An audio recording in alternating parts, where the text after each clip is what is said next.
El mar desapareció. En segundos la playa quedó seca y un silencio extraño se apoderó de todo. Fue entonces cuando ella entendió. El tsunami venía en camino. Con sus 7 hijos, la viuda corrió al único lugar elevado, el sanatorio abandonado que todos juraban estaba maldito.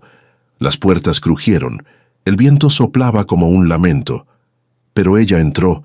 En el subsuelo, detrás de una puerta de hierro sellada por décadas, encontró algo que no tenía sentido que estuviera ahí, algo intacto, intocable, como si la hubiera estado esperando. Y ahora dime, ¿desde qué ciudad estás viendo esta historia? Quiero saber hasta dónde va a llegar. El sol de marzo estaba alto y castigaba sin piedad la costa olvidada del Pacífico cuando Elena detuvo su labor, sintiendo que algo en el tejido del mundo se había roto sin hacer ruido. Era el año de 1952, y el calor subía desde la arena volcánica como un vapor invisible que deformaba el horizonte, haciendo bailar las palmeras raquíticas y las techumbres de lámina oxidada de su pequeño poblado.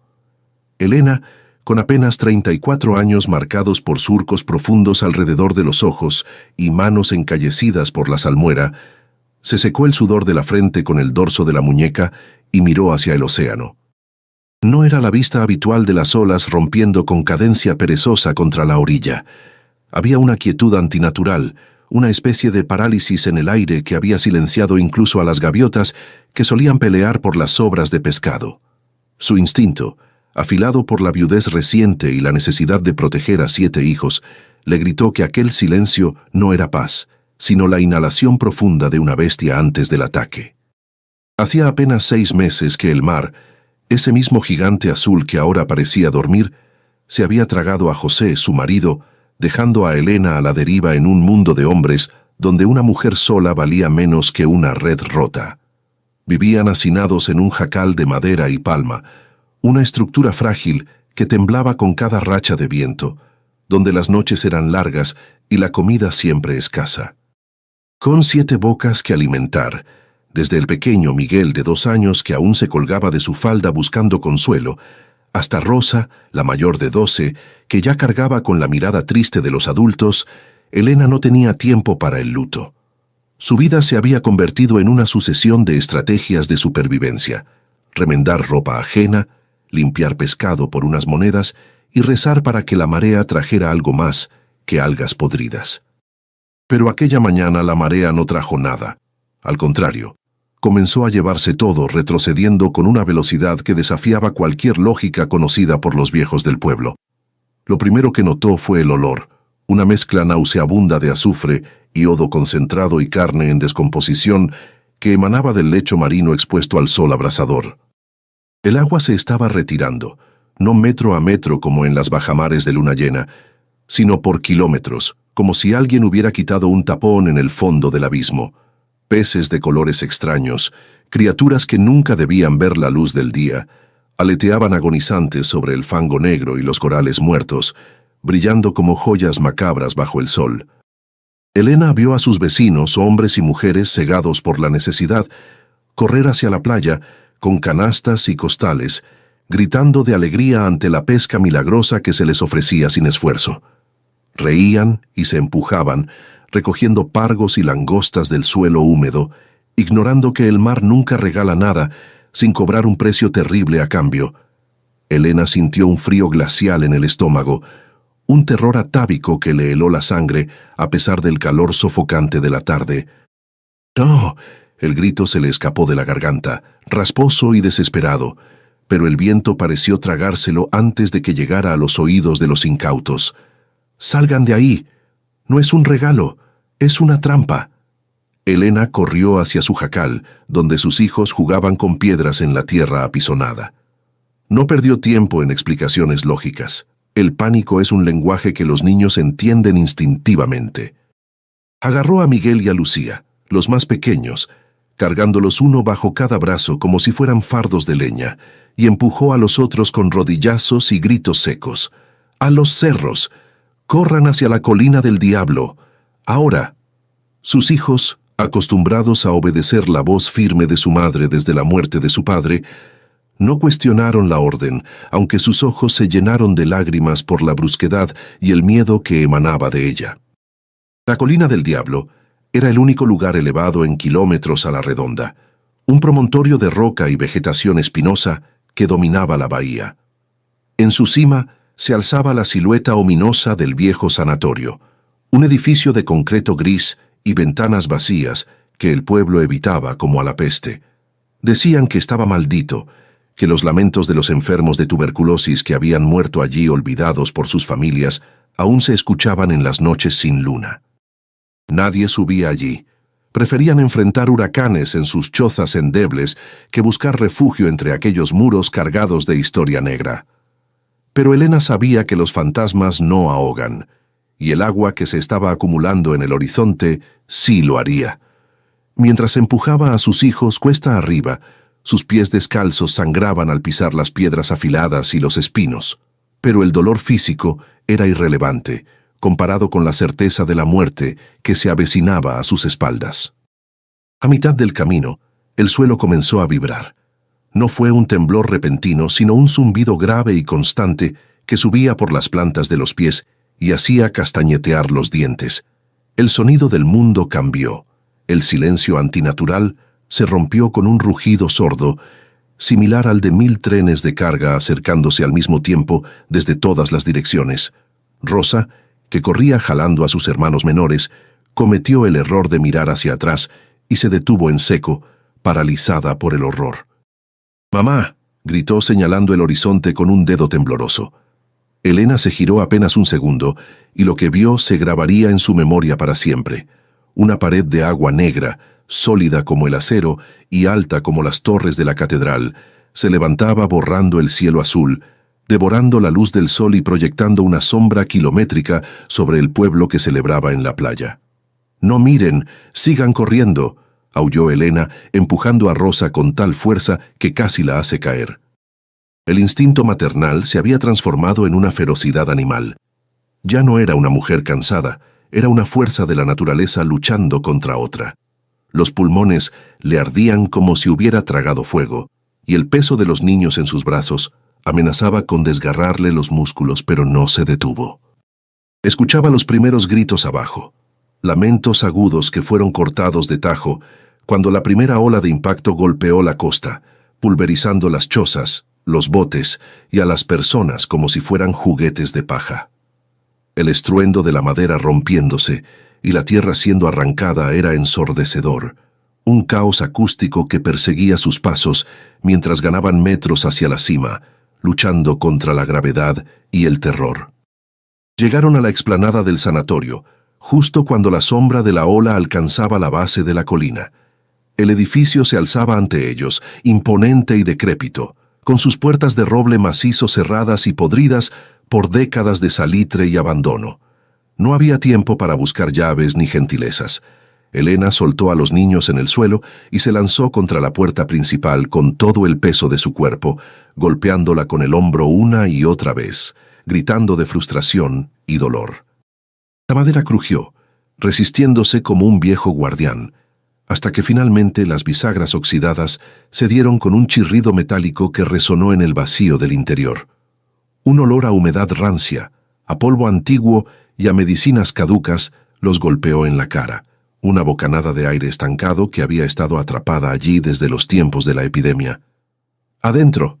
¡Todos al fondo!», ordenó Elena, empujando a sus hijos hacia la oscuridad del vestíbulo. Apenas cruzaron el umbral, el mundo exterior desapareció. El impacto del tsunami contra la colina sacudió los cimientos del edificio con tal violencia que el yeso del techo cayó sobre ellos como una lluvia gris y asfixiante. El suelo de mosaico se levantó y volvió a asentarse, y las paredes de piedra gruñeron bajo la presión titánica del agua que rodeaba la elevación. Elena arrastró a sus hijos hacia una esquina, lejos de las ventanas que ahora eran solo rectángulos de luz tenue, y los cubrió con su propio cuerpo, abrazándolos con una fuerza desesperada mientras el rugido del agua ahogaba sus propios pensamientos y los sollozos aterrorizados de los pequeños. Estaban atrapados en la oscuridad, rodeados por el estruendo del apocalipsis que ocurría afuera. El edificio, que todos temían por sus supuestos espectros, se había convertido en su única arca de salvación, un útero de concreto frío y hostil. Pasaron minutos que parecieron siglos, donde cada vibración amenazaba con derrumbar el techo sobre sus cabezas. Elena, con los ojos cerrados y rezando plegarias que había olvidado que sabía, sentía los corazones de sus 7 hijos latiendo contra su pecho como pájaros enjaulados. Cuando el rugido principal comenzó a disminuir, transformándose en el sonido de corrientes furiosas y escombros chocando, Elena supo que habían sobrevivido al primer golpe, pero la verdadera prueba apenas comenzaba. Estaban solos, mojados por el sudor y el miedo, en las entrañas de un lugar prohibido, mientras su mundo anterior yacía ahogado bajo metros de agua salada y muerte.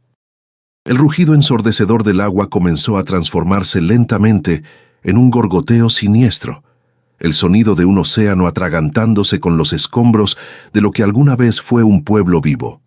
Elena, aún agazapada en la penumbra del vestíbulo, se atrevió a abrir los ojos, encontrándose con una oscuridad casi sólida que olía a yeso pulverizado y a la salitre furiosa que había invadido la tierra. Afuera, la luz del día había sido estrangulada por nubes de tormenta y polvo, sumiendo al mundo en un crepúsculo prematuro y grisáceo. El edificio, que minutos antes crujía como si fuera a partirse en dos, ahora se asentaba en un silencio pesado, interrumpido solo por el goteo incesante del agua que se filtraba por las grietas del techo y el llanto ahogado de Miguel, que hundía la cara en el pecho de su madre, buscando un consuelo que ella no sabía si podía darle. El aire dentro del sanatorio se enfrió rápidamente, un descenso de temperatura brusco que calaba hasta los huesos mojados de la familia.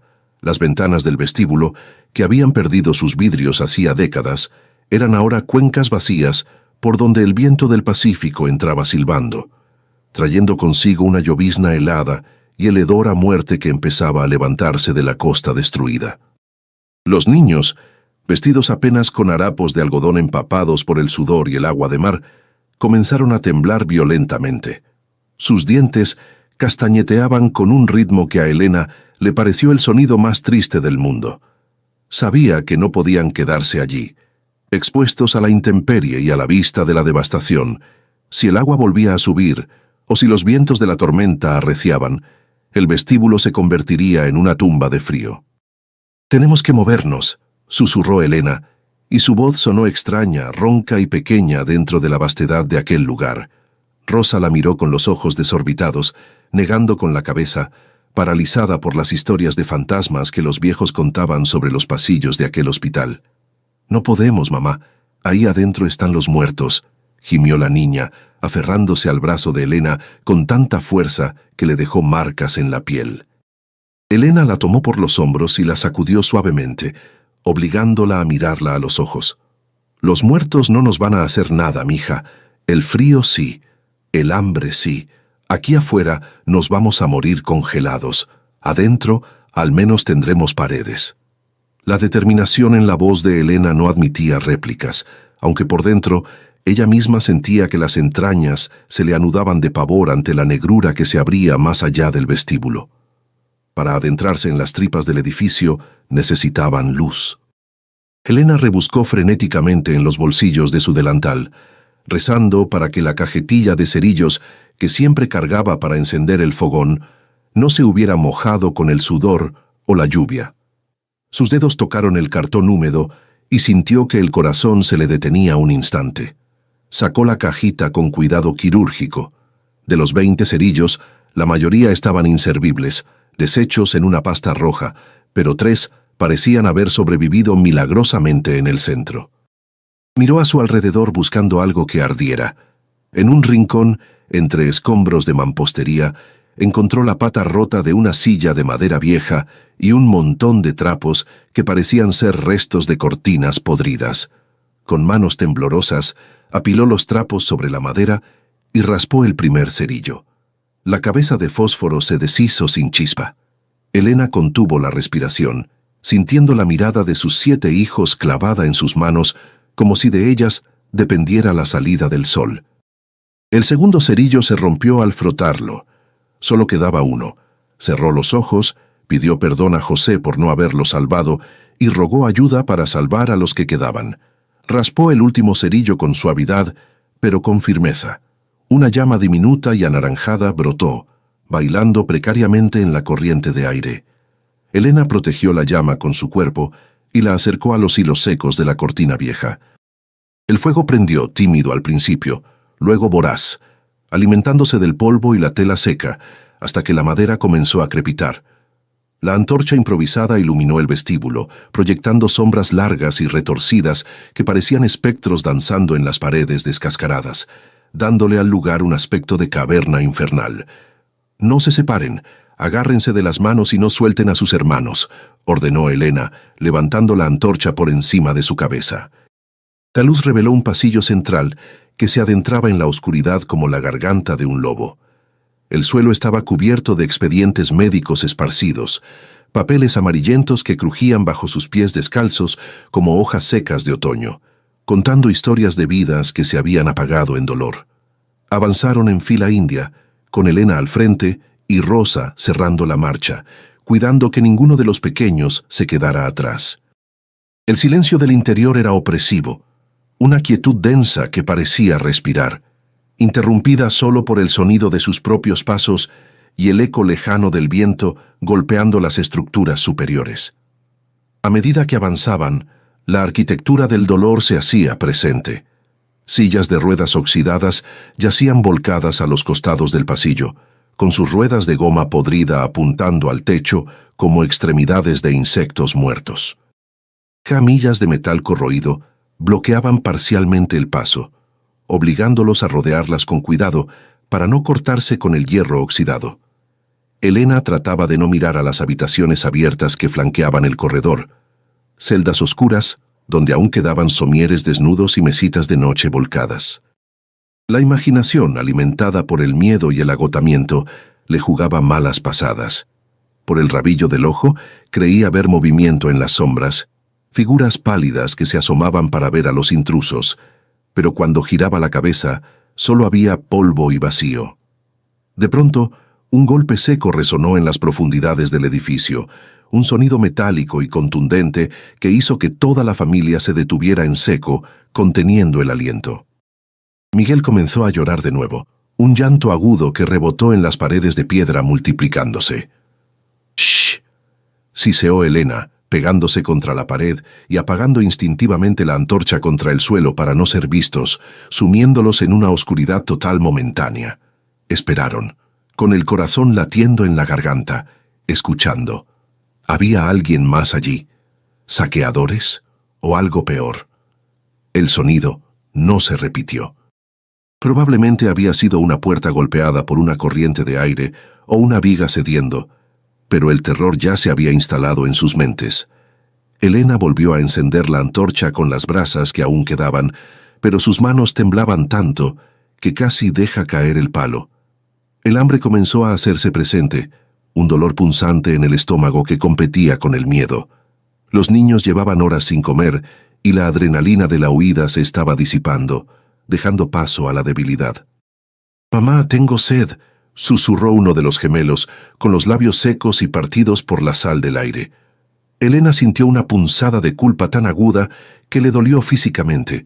Los había salvado del mar, sí, pero ahora los tenía atrapados en un laberinto de piedras sin agua ni comida.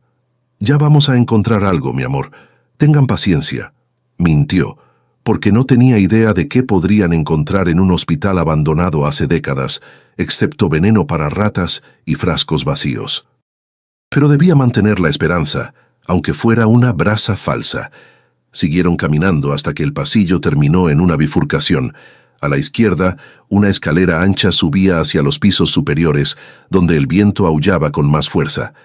A la derecha, una rampa descendía hacia el sótano, hacia una oscuridad más profunda y silenciosa. El instinto de Elena le dijo que arriba solo encontrarían intemperie y peligro de derrumbe. Abajo, tal vez, encontrarían refugio, cocinas o almacenes. «Vamos para abajo», decidió guiando a su tropa hacia la rampa. El aire se volvió más denso y el olor cambió. Ya no olía solo a polvo, sino a algo metálico, rancio y extrañamente conservado. Al final de la rampa, La luz de la antorcha iluminó algo que no encajaba con el resto de la ruina. Una puerta de metal pesado, sin ventanas, que bloqueaba el paso como la entrada a una bóveda secreta. La puerta de metal se alzaba ante ellos como una boca sellada, una anomalía arquitectónica en medio de la podredumbre del hospital. No tenía ventanas ni rejillas de ventilación, y su superficie estaba cubierta de una capa de óxido rojizo que parecía sangre seca bajo la luz temblorosa de la antorcha. A diferencia de la madera hinchada y el yeso quebradizo que componían el resto del edificio, aquella barrera parecía diseñada para resistir no solo el paso del tiempo, sino el fin del mundo. Elena pasó la mano por la superficie fría y rugosa. La temperatura del metal le entumeció las yemas de los dedos, transmitiéndole una sensación de blindaje, de secreto guardado con celo paranoico. No era una puerta de despensa ni de quirófano. Era la entrada a una fortaleza privada, escondida en las entrañas del dolor ajeno. Detrás de ella, el pequeño Miguel comenzó a lloriquear de nuevo, un sonido débil y constante que arañaba los nervios de Elena, ya tensos hasta el límite. «Tengo hambre, mamá», gimió Lucía tirando de su falda mojada. La desesperación materna se transformó en una furia fría y pragmática. Sabía que detrás de esa puerta podía no haber nada, o podía haber algo peor que la oscuridad del pasillo, pero la necesidad de encontrar un refugio seco y cerrado era más fuerte que cualquier precaución. Agarró el picaporte de hierro, una palanca pesada y corroída, y tiró con todas sus fuerzas. Estaba trancada. El metal ni siquiera gimió. Se mantuvo firme, burlándose de su debilidad. Elena soltó un gruñido de frustración y golpeó la puerta con el puño, lastimándose los nudillos, pero el sonido sordo le confirmó lo que temía. Era maciza. «Háganse para atrás», ordenó a sus hijos con la voz ronca por el humo de la antorcha y el polvo. Dejó el fuego apoyado con cuidado entre dos piedras del suelo para liberar sus manos y comenzó a buscar alrededor como un animal acorralado buscando una salida. Sus ojos recorrieron el pasillo en penumbra hasta detenerse en un objeto tirado cerca de la rampa. Una barandilla de cama antigua, un tubo de hierro sólido que se había desprendido del muro. Corrió hacia él y lo levantó. Pesaba una enormidad para sus brazos agotados, pero el peso le dio confianza. Era una herramienta bruta, primitiva, perfecta para la violencia que estaba a punto de ejercer contra la cerradura. Regresó frente a la puerta, empuñando la barra de hierro como un bate. Respiró hondo, llenando sus pulmones de ese aire viciado que sabía a moho y sal, y descargó el primer golpe contra la cerradura. El estruendo fue espantoso, un clang agudo y vibrante que resonó en el sótano como un disparo de cañón, rebotando en las paredes de concreto y multiplicándose en el silencio sepulcral del edificio. Los niños se taparon los oídos y se agacharon, aterrorizados, esperando que el techo se viniera abajo o que los fantasmas despertaran furiosos. Elena se detuvo un instante, con el corazón desbocado esperando alguna reacción del edificio, pero solo el eco le respondió. No había vuelta atrás. El ruido ya estaba hecho. Apretó los dientes y volvió a golpear. 1, 2, 3 veces. El metal chillaba con cada impacto. Chispas naranjas saltaban en la oscuridad cuando el hierro chocaba contra el hierro, iluminando brevemente su rostro contorsionado por el esfuerzo. Sus manos, ya lastimadas por la huida y el trabajo rudo, comenzaron a sangrar. La piel de las palmas se abrió por la fricción del óxido. Pero Elena no sentía el dolor. Solo sentía la resistencia de la cerradura, ese obstáculo maldito que se interponía entre sus hijos y la supervivencia. Golpeaba con la rabia de la viuda, con la furia de la madre, con el odio hacia el mar que le quitó al marido y hacia la tierra que ahora intentaba negarle refugio. «¡Ábrete, maldita sea!», gritó, y su voz se quebró en un sollozo de pura impotencia y fuerza. Dio un último golpe, brutal, descargando todo el peso de su cuerpo sobre la palanca de la cerradura. Algo crujió, un sonido seco y definitivo, como un hueso rompiéndose. La caja del cerrojo saltó en pedazos, cayendo al suelo con un repiqueteo metálico. La puerta, liberada de su prisión de óxido, se entreabrió unos milímetros con un gemido largo y agónico. exhalando una corriente de aire que olía diferente a todo lo demás en ese sótano. Olía a papel viejo, a cera de velas apagadas hace mucho y a un encierro de décadas. Elena soltó la barra de hierro que cayó al suelo con un ruido sordo y se frotó las manos ensangrentadas en el delantal. Tomó la antorcha nuevamente, sintiendo cómo sus brazos temblaban incontrolablemente por el esfuerzo muscular. «Quédense aquí hasta que yo les diga», le susurró a Rosa, entregándole la responsabilidad de los pequeños con una mirada. Empujó la puerta pesada con el hombro, obligándola a abrirse lo suficiente para pasar. Las bisagras protestaron, chirriando como almas en pena, pero cedieron ante su determinación. Elena dio un paso hacia el interior, levantando la luz para romper las tinieblas de aquel santuario olvidado. Lo que la luz reveló la dejó sin aliento, paralizada en el umbral.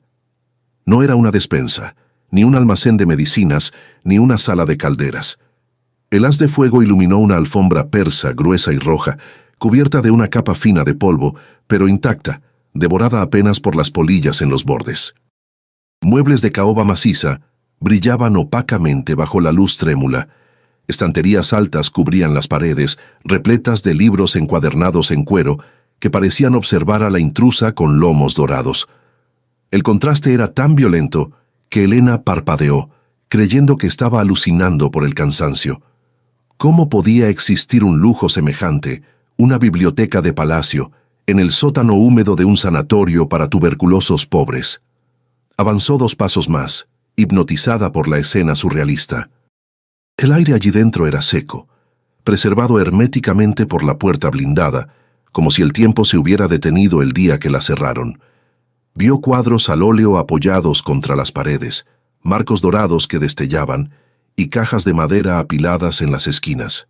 Pero su mirada fue atraída magnéticamente hacia el centro de la habitación, donde un escritorio ejecutivo de madera oscura dominaba el espacio como un altar profano.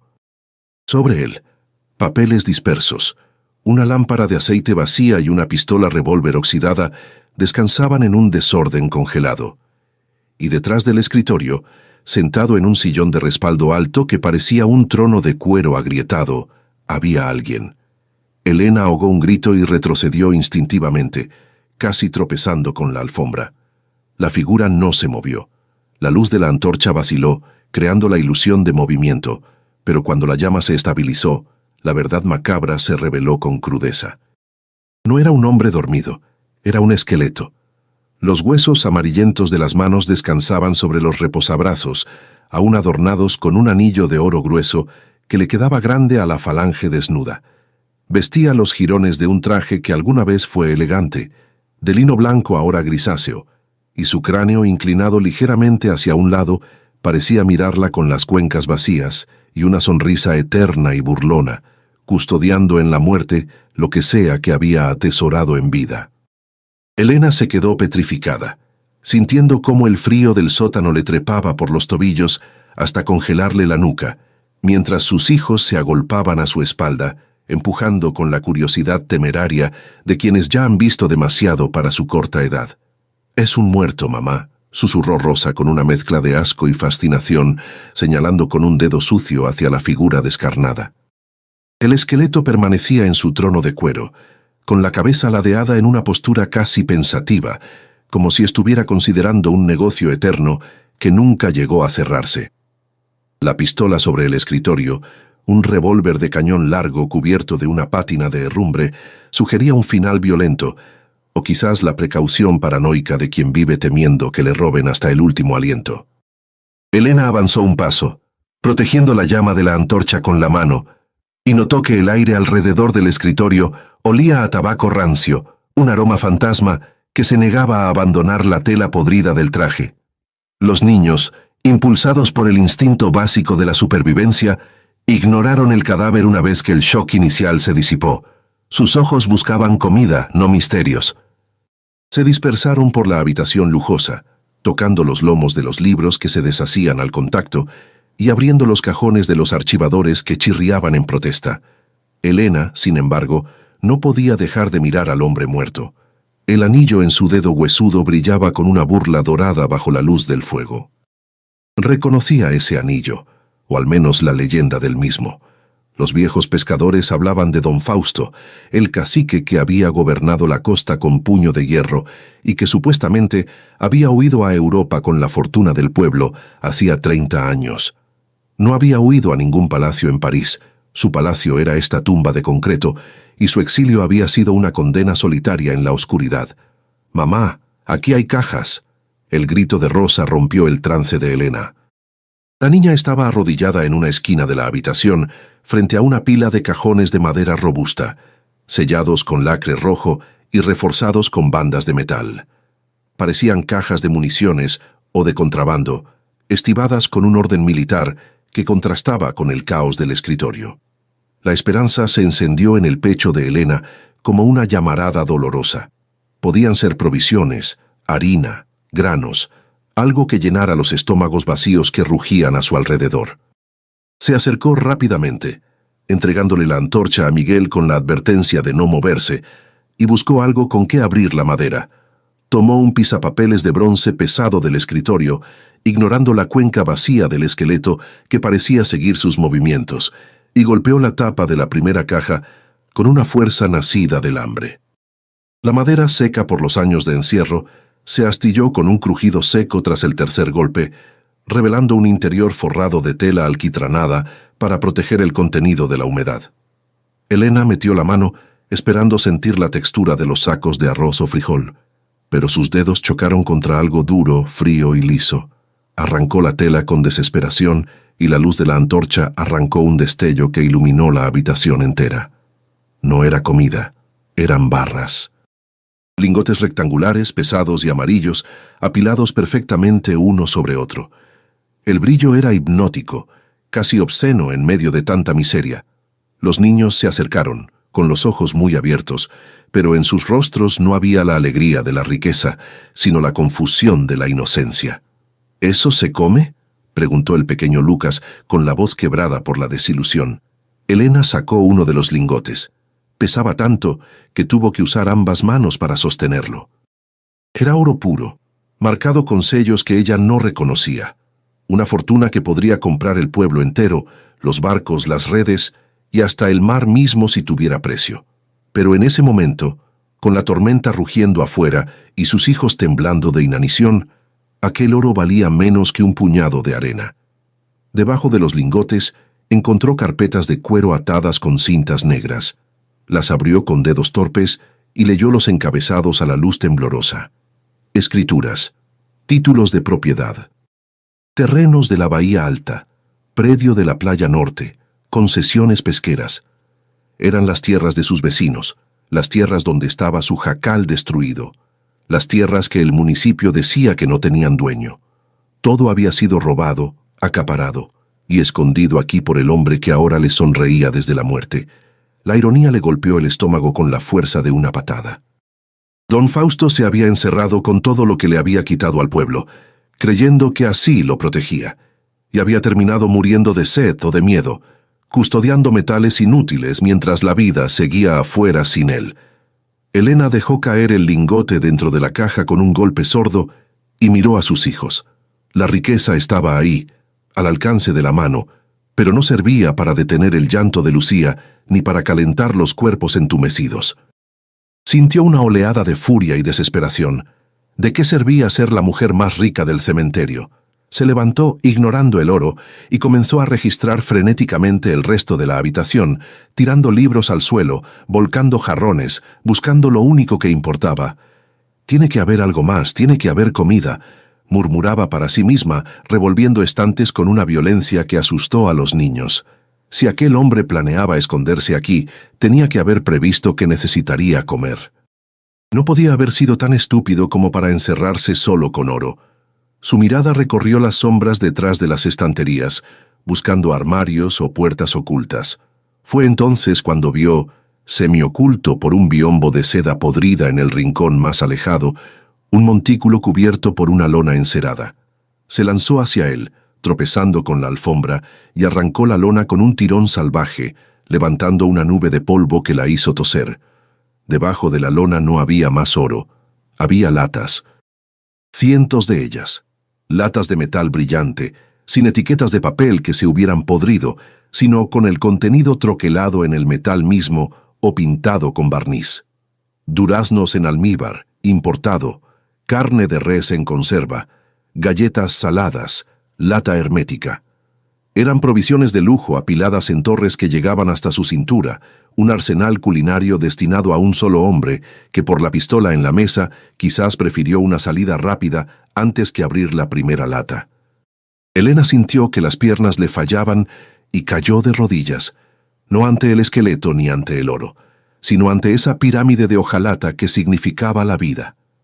«¡Comida!», gritó, y esa sola palabra tuvo más poder que cualquier oración. Los niños se abalanzaron sobre las latas como una manada de lobeznos, agarrando lo primero que encontraron, intentando morder el metal con los dientes en su desesperación. «¡Esperen, esperen!», les ordenó Elena riendo y llorando al mismo tiempo, buscando algo con qué abrir los recipientes. Regresó al escritorio del muerto y encontró una navaja de abrecartas con mango de nácar, una herramienta fina para un propósito bruto. Tomó una lata de duraznos, la apoyó en el suelo y clavó la navaja en la tapa con un golpe seco de su palma. El líquido almibarado brotó por la fisura, un néctar pegajoso que olía a azúcar y a verano, un aroma tan dulce que mareaba en aquel aire viciado. Elena terminó de abrir la lata, rasgando el metal de forma irregular y peligrosa, pero no importaba.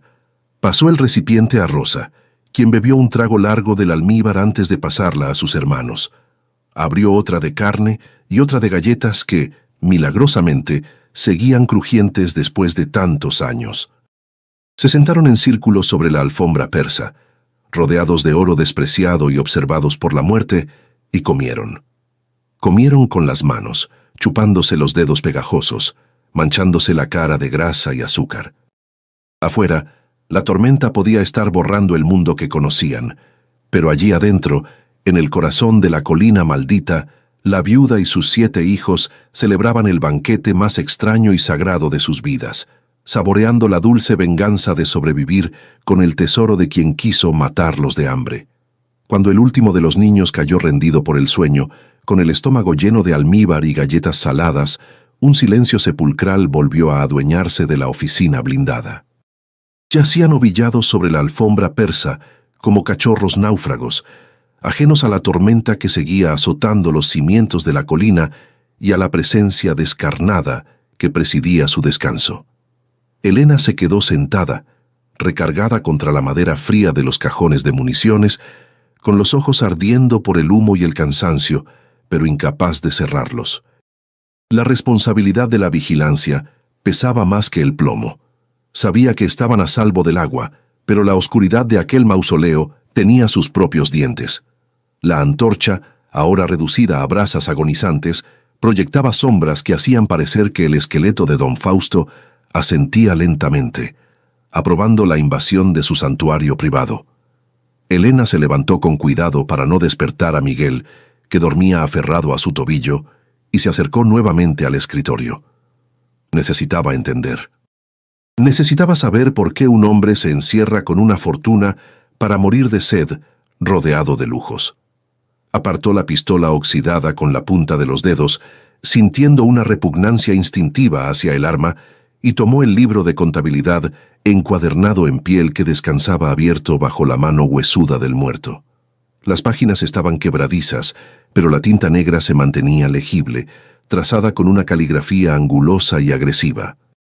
Comenzó a leer, y a medida que sus ojos recorrían las columnas de nombres y cifras, el frío del sótano se le instaló en el pecho con una nueva intensidad. No eran simples negocios.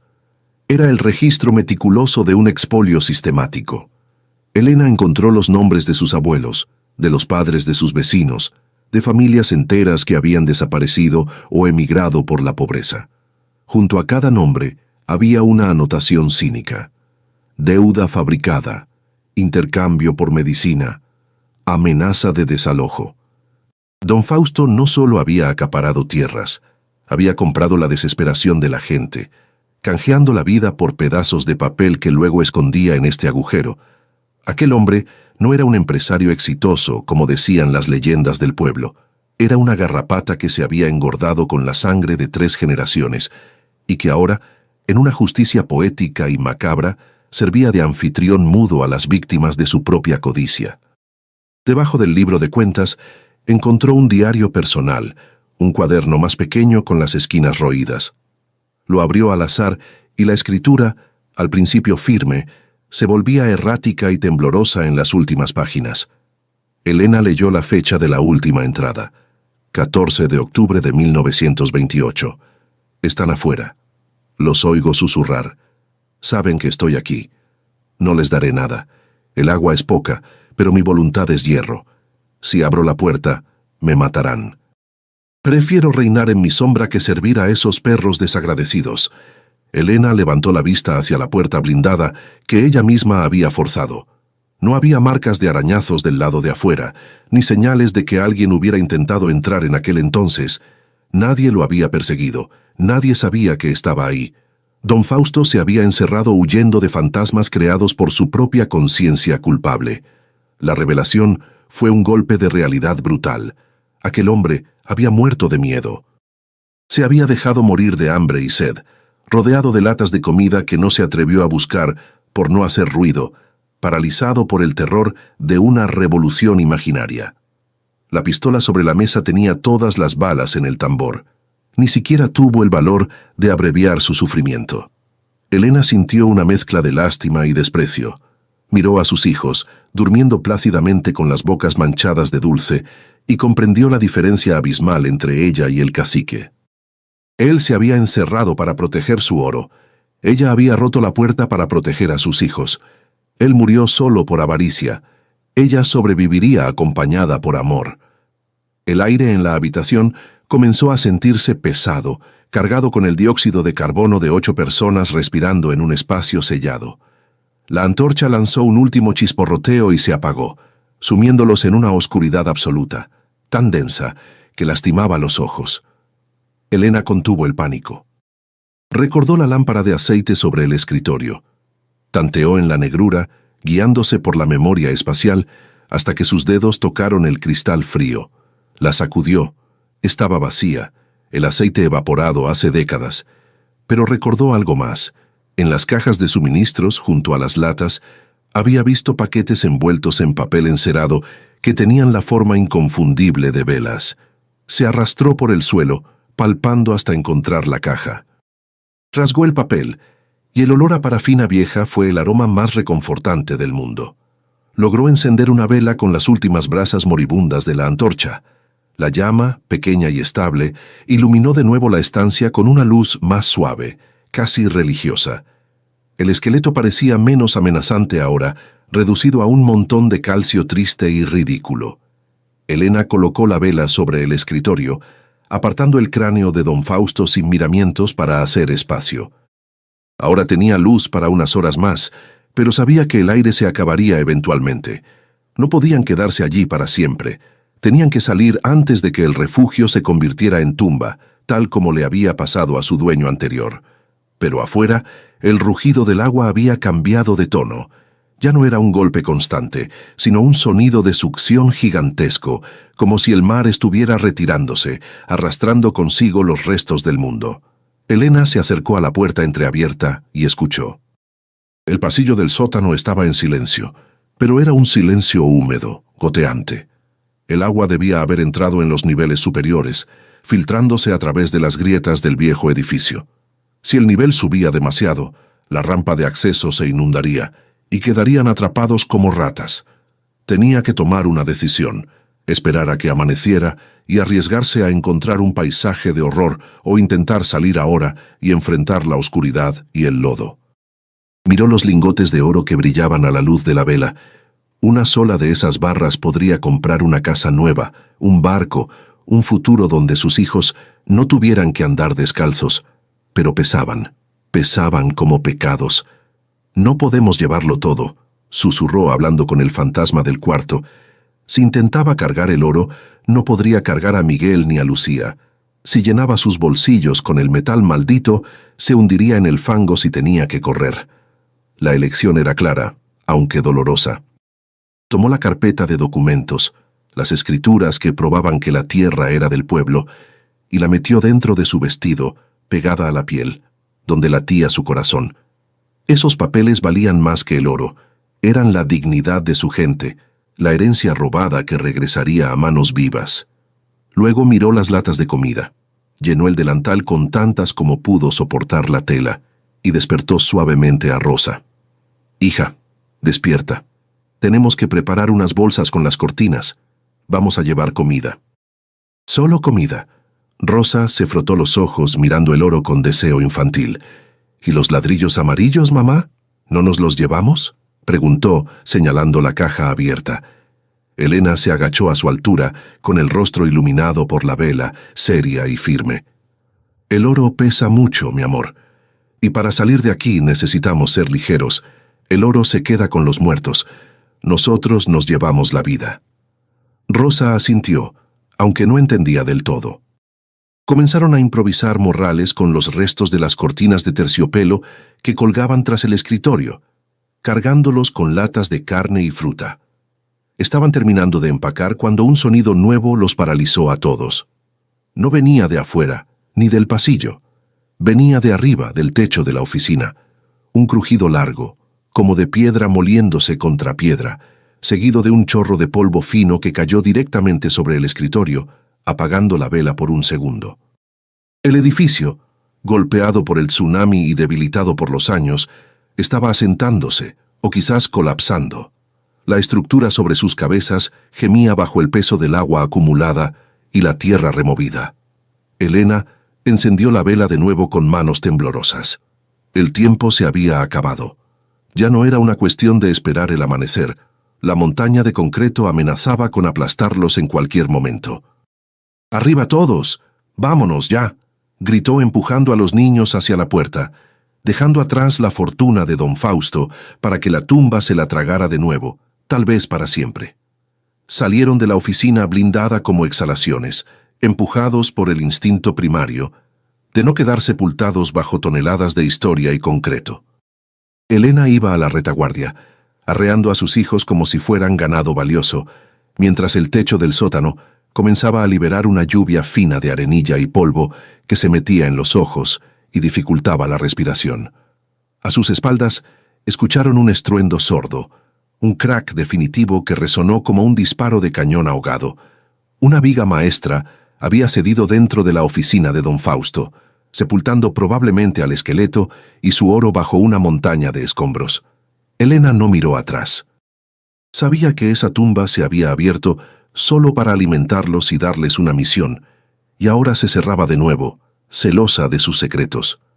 La antorcha improvisada de Rosa parpadeaba violentamente con las corrientes de aire que el colapso desplazaba, creando sombras danzantes que parecían manos espectrales tratando de agarrarles los tobillos para arrastrarlos a la oscuridad eterna. El pasillo de regreso ya no era el mismo que habían recorrido hacía unas horas. El agua del tsunami había logrado infiltrarse en los niveles inferiores, no como una inundación violenta, sino como una marea negra y aceitosa que cubría el suelo hasta los tobillos. El líquido estaba helado y olía a pantano, a cosas muertas y a la podredumbre del mar profundo.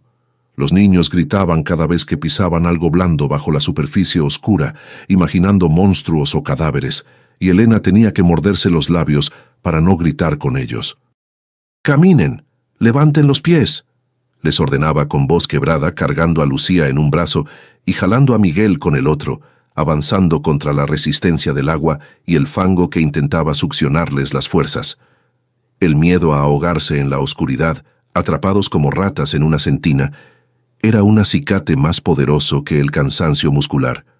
Llegaron a la rampa que conectaba con el vestíbulo principal y la encontraron convertida en un tobogán de lodo resbaladizo. El agua bajaba por ella en pequeños riachuelos, trayendo consigo pedazos de mobiliario roto y cristales de las ventanas superiores. Subir fue una tortura física. Cada 2 pasos que daban, resbalaban uno hacia atrás. Rosa cayó de rodillas, raspándose la piel contra el concreto áspero, y comenzó a llorar de frustración, soltando el saco de comida que cargaba. Una lata de duraznos rodó colina abajo, perdiéndose en la negrura del sótano. Elena no dejó que la niña se rindiera.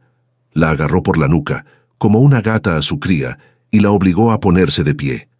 «No soltamos nada. Esa comida es nuestra vida», rugió, transmitiéndole una ferocidad que no sabía que tenía.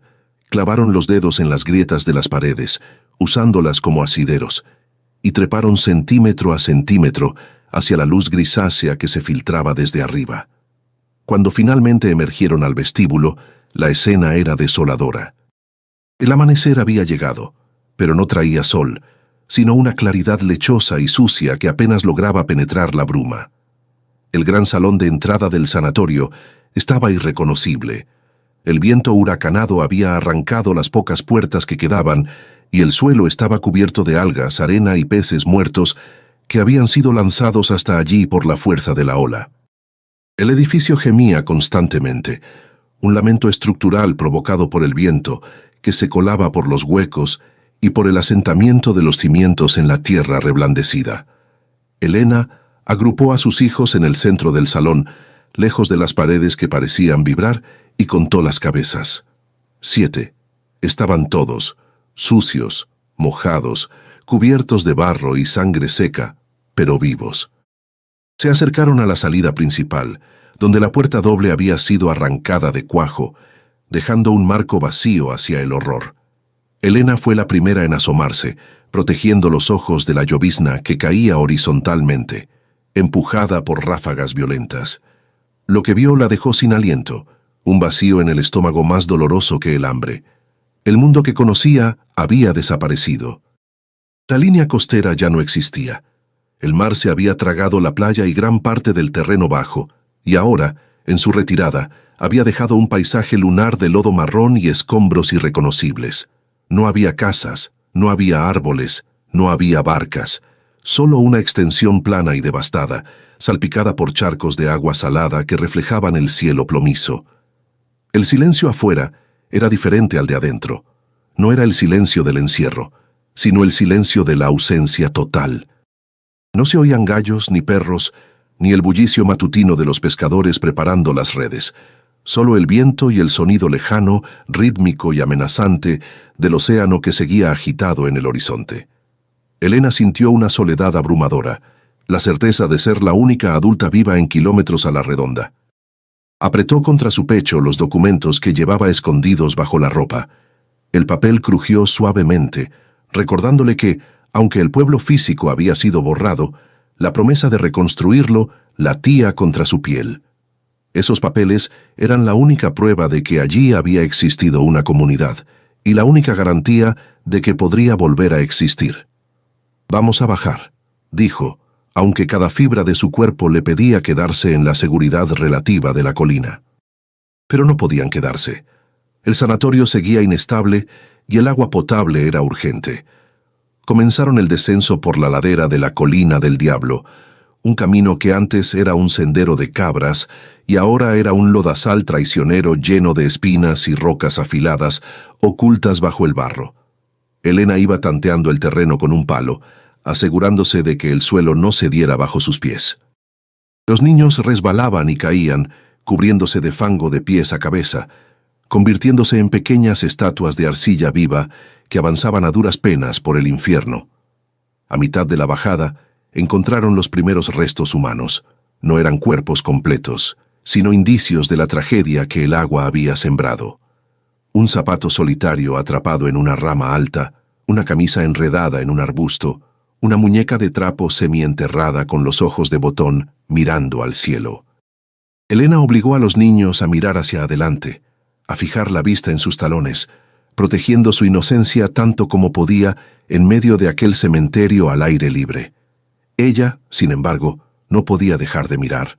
Buscaba rostros conocidos, vecinos, amigos, rezando para no encontrarlos, y al mismo tiempo, sintiendo la culpa del sobreviviente arderle en la garganta. ¿Por qué ellos? ¿Por qué la viuda pobre y sus 7 hijos se habían salvado cuando los fuertes y los ricos habían sido barridos? Llegaron a lo que solía ser la plaza principal del pueblo, ahora un pantano de escombros donde sobresalía, milagrosamente, la cruz de hierro de la iglesia, torcida y oxidada, marcando el lugar donde había estado el atrio. Elena se detuvo, buscando referencias geográficas que ya no existían. Su jacal, su pequeña parcela de miseria y hogar, debía haber estado unos cientos de metros hacia el sur, pero ahora todo era una masa uniforme de destrucción. Se sentó sobre el tronco de una palmera caída, con las piernas temblando por el esfuerzo, y dejó que los niños descansaran un momento. Abrieron otra lata de carne en conserva, comiendo en silencio, rodeados por la devastación, como si fuera un sacrilegio hacer ruido en aquel lugar sagrado por la muerte. Fue entonces cuando vio movimiento en la distancia, hacia los cerros del este. Figuras pequeñas, oscuras contra el gris del monte, que bajaban lentamente como hormigas dispersas. Otros habían subido. Otros habían escuchado el rugido del mar o habían visto a los pájaros huir. No eran los únicos. Elena se puso de pie, sintiendo una oleada de esperanza y determinación. Se limpió el lodo de la cara, se acomodó el vestido rasgado y tocó una vez más el bulto de papeles en su pecho. Tenía comida para compartir, tenía la verdad sobre la tierra bajo sus pies y tenía la fuerza de 7 vidas que dependían de ella. No bajaría la cabeza. Caminaría hacia ellos no como la viuda que pedía limosna, sino como la mujer que traía en sus manos el futuro de lo que quedaba de su pueblo. Las figuras que descendían de los cerros eran espectros de barro, hombres y mujeres que habían perdido la humanidad en las últimas 12 horas, reducidos a cáscaras vacías por el trauma. Elena caminó hacia ellos con paso firme, aunque sus piernas amenazaban con doblarse bajo el peso del cansancio, guiando a su pequeña tropa de hijos a través del lodazal que antes fue la plaza del mercado. El encuentro fue silencioso y brutal. No hubo abrazos efusivos ni gritos de júbilo, solo miradas vidriosas que se cruzaban en la neblina matutina, reconociéndose mutuamente como miembros de una tribu de condenados. Eran pocos, apenas unas 50 almas de las 300 que habitaban la costa, agrupadas alrededor de las ruinas del kiosco central como náufragos en una balsa. El aire olía a desesperación, un aroma agrio de sudor frío y miedo que ni siquiera la brisa salada lograba disipar. Entre el grupo de sobrevivientes, Elena distinguió al delegado municipal, el señor Ramírez, un hombre que solía pasear su barriga prominente con arrogancia por el pueblo, cobrando impuestos y prometiendo mejoras que nunca llegaban. Ahora estaba sentado sobre un trozo de muro derrumbado, con la camisa desgarrada y la cara escondida entre las manos, llorando como un niño perdido. A su lado el cura del pueblo rezaba en voz baja, pasando las cuentas de un rosario roto, incapaz de ofrecer consuelo terrenal ante una destrucción tan bíblica. Nadie tenía agua, nadie tenía comida. Estaban allí esperando, paralizados por el shock, aguardando una ayuda del gobierno que Elena sabía, por experiencia propia, tardaría días o semanas en llegar a un rincón tan olvidado del mapa. «Elena, ¿estás viva?» La voz de doña Cata, la panadera, rompió el estupor. La anciana se acercó cojeando, con el rostro cubierto de hollín y lágrimas secas. «Pensamos que el mar te había llevado a ti y a los muchachos. Tu casa...» «No quedó nada de tu casa». Elena asintió, apretando los labios. «El mar se llevó la casa, Cata, pero no nos llevó a nosotros». La viuda dejó caer los morrales improvisados con cortinas de terciopelo sobre una piedra plana que sobresalía del lodo. El sonido metálico de las latas chocando entre sí atrajo la atención de todos los presentes como un imán. El hambre, ese instinto primario que anula la educación y el luto, despertó en los ojos de los sobrevivientes, transformando la apatía en una curiosidad voraz. Elena desató los nudos de las cortinas con dedos ágiles, ignorando el dolor de sus cortes, y comenzó a sacar las latas brillantes. Duraznos, carne, galletas, sardinas en aceite. Cada lata era un milagro de colores brillantes que contrastaba obscenamente con el gris uniforme de la devastación. Un murmullo recorrió el grupo, una mezcla de incredulidad y deseo. «¿De dónde sacaste eso, mujer?», preguntó el delegado Ramírez, levantando la cabeza y secándose los mocos con la manga. Sus ojos, enrojecidos, se clavaron en las latas como si fueran lingotes de oro. «¿Saqueaste la tienda de don Pedro?», acusó intentando recuperar una autoridad que ya no tenía, pues la tienda de don Pedro, al igual que don Pedro mismo, yacía ahora bajo metros de escombros y agua.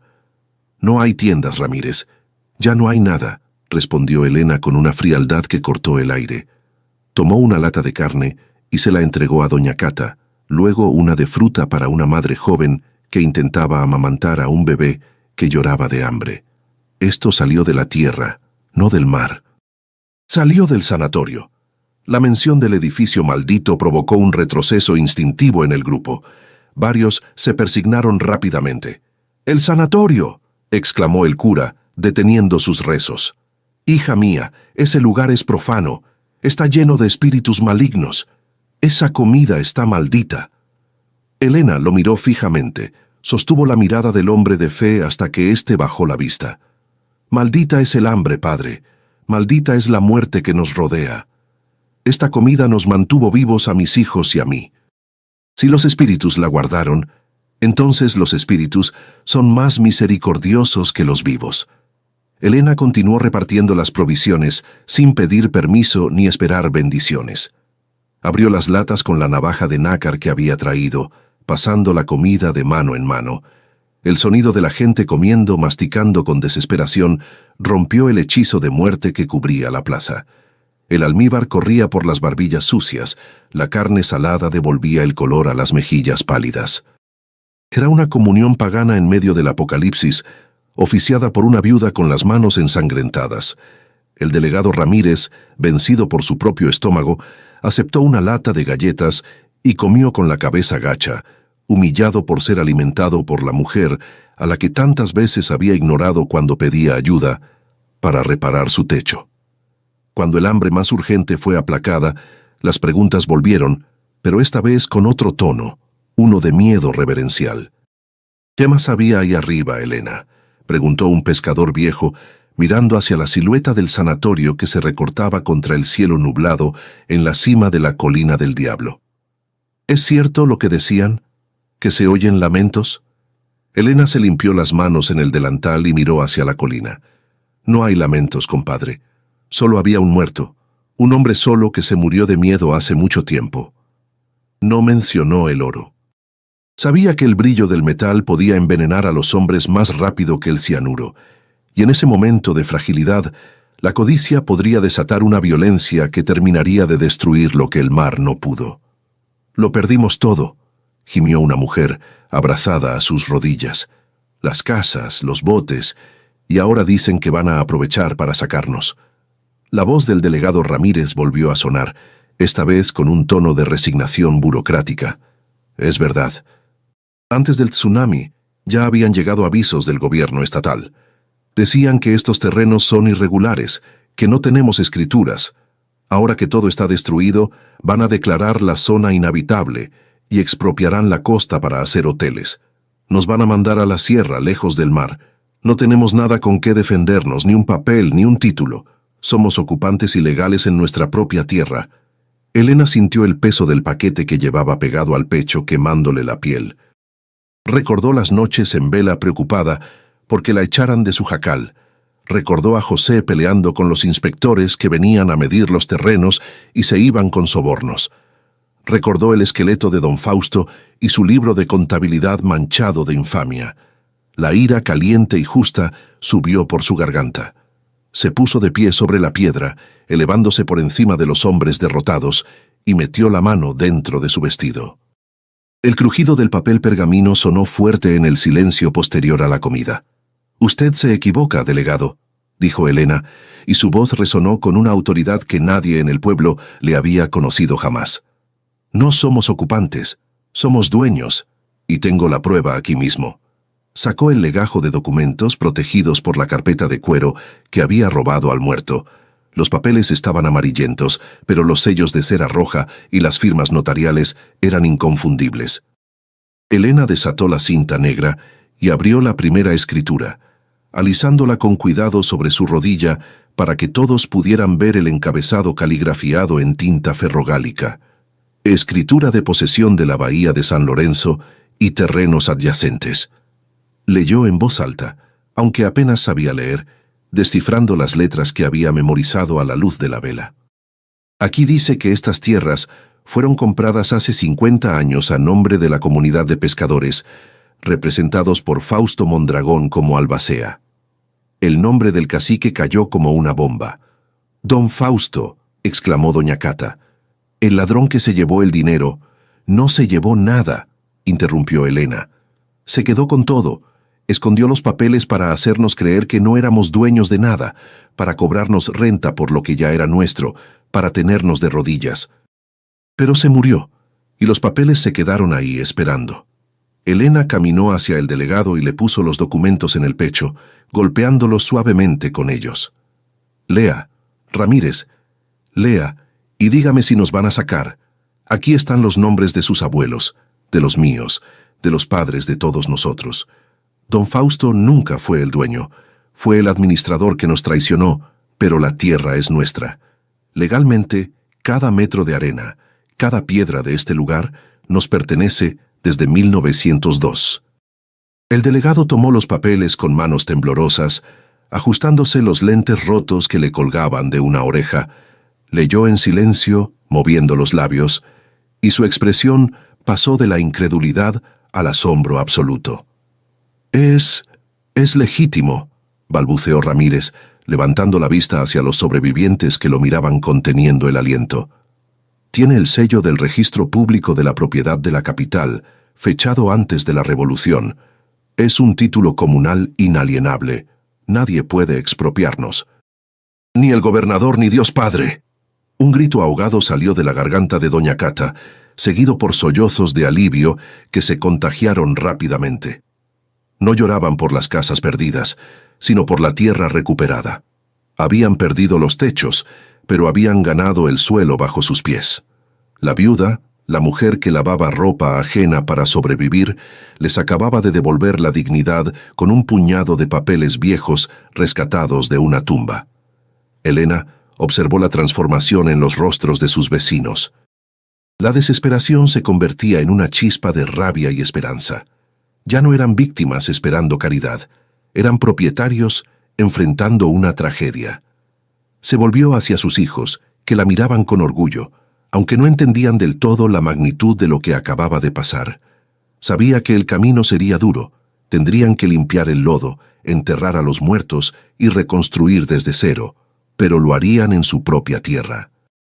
Don Fausto, desde su infierno personal en la colina, había sido obligado a pagar su deuda final. Elena respiró el aire salado y podrido y por primera vez en 24 horas sintió que el futuro era algo posible. La atmósfera en la plaza devastada cambió de una resignación fúnebre a una actividad febril, casi eléctrica, en cuestión de segundos. Los documentos que Elena había sacado de su pecho no eran solo papel viejo y tinta desvaída. Eran escudos impenetrables contra la segunda desgracia que amenazaba con caerles encima. Los hombres, que minutos antes lloraban sobre las ruinas de sus casas, sintiéndose parias en su propia tierra, se levantaron con una nueva determinación en la mirada, limpiándose el barro de las manos como si se prepararan para una batalla física. Ramírez, el delegado, custodió el legajo como si fuera el Santísimo Sacramento, organizando a los pocos alfabetizados bajo la luz grisácea para revisar cada cláusula, cada lindero marcado en los mapas de 1902, confirmando a gritos que los apellidos escritos allí eran los mismos que ahora llevaban los sobrevivientes. Elena se apartó un poco, sintiendo cómo la adrenalina dejaba paso a un agotamiento profundo que le hacía temblar las rodillas, pero sus hijos la rodeaban, mirándola con una mezcla de asombro y adoración que le servía de combustible para mantenerse en pie. Ya no era solo su madre, era la matriarca que había desafiado al mar y a la historia. El trabajo de recuperación comenzó bajo un cielo que seguía plomizo y amenazante, ignorando el cansancio y el hambre que aún persistían en sus estómagos.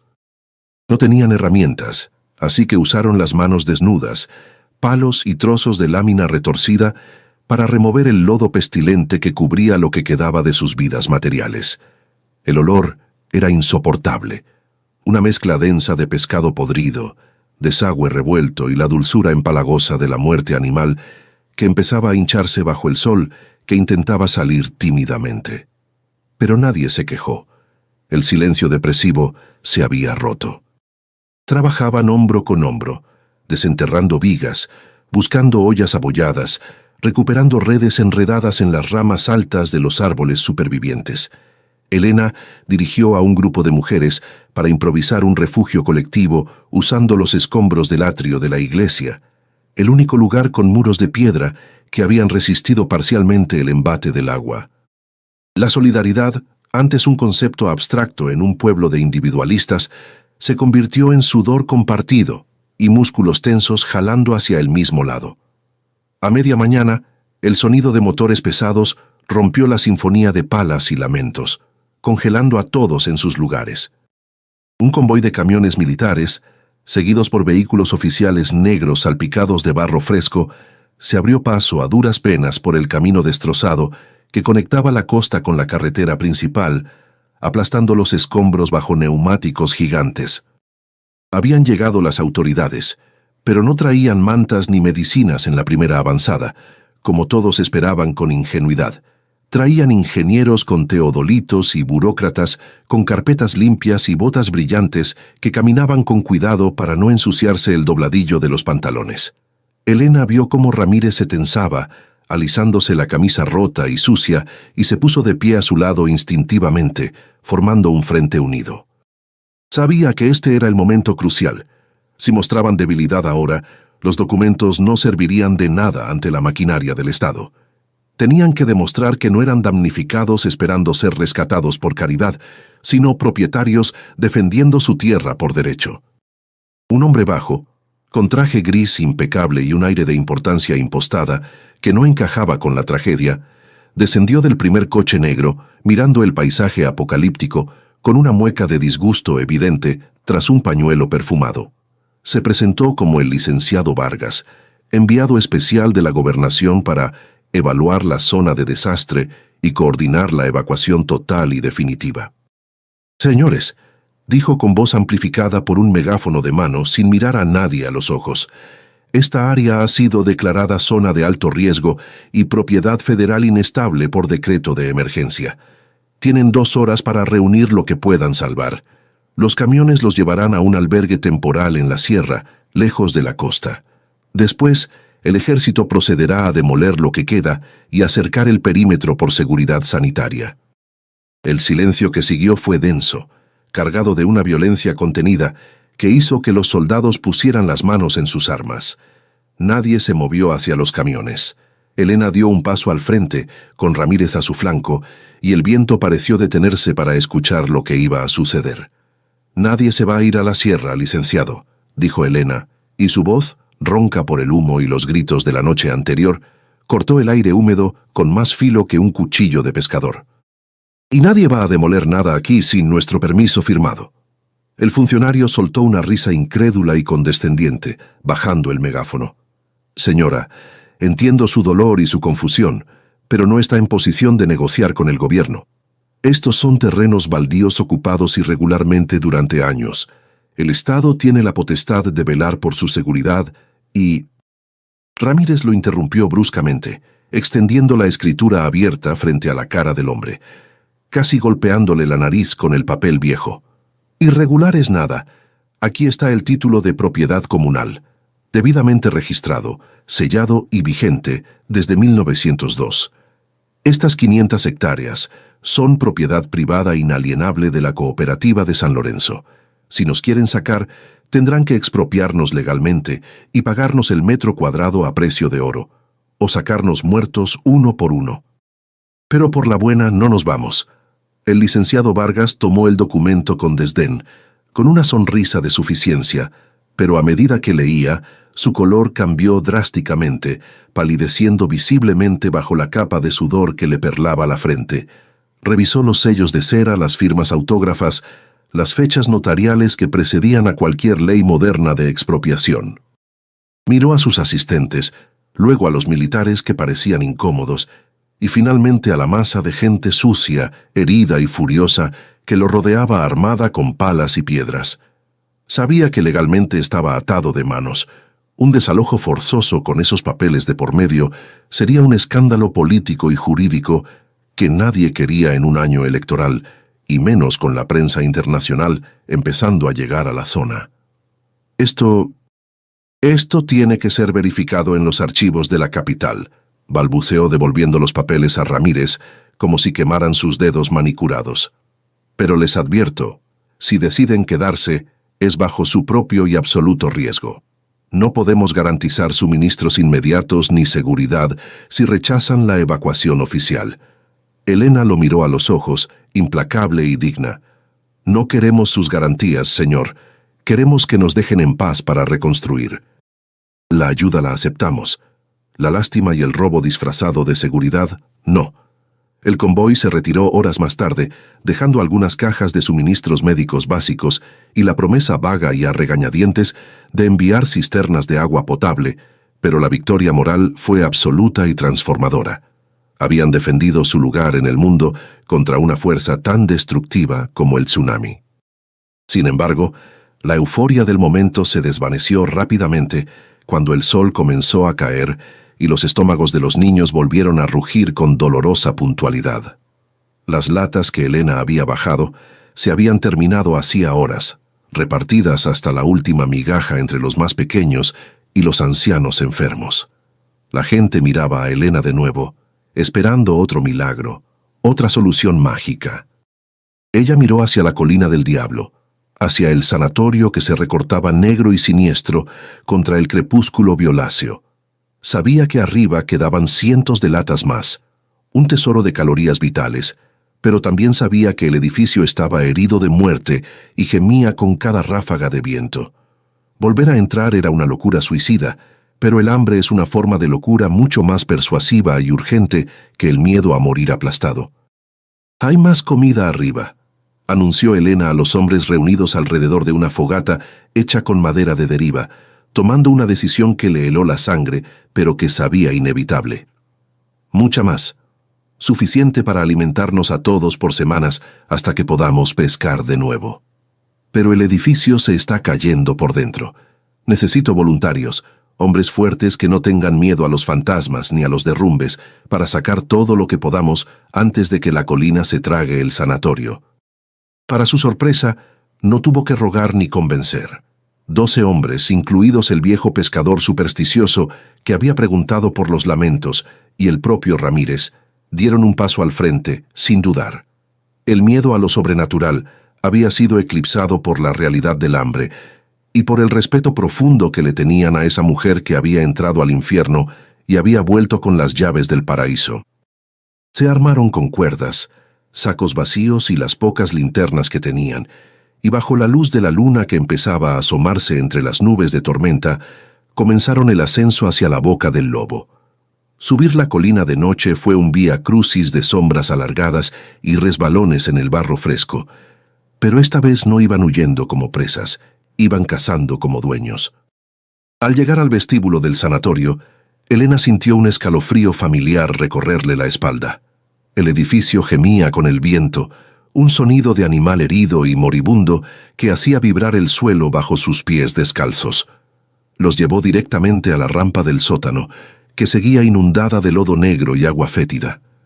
«Caminen pegados a la pared, uno por uno», instruyó en un susurro, «y no toquen nada que no sean las latas, nada de buscar recuerdos». Bajaron en silencio sepulcral, iluminados por los haces amarillentos de las linternas. Cuando llegaron a la oficina de don Fausto, encontraron que el techo había colapsado parcialmente sobre el escritorio durante las réplicas del día.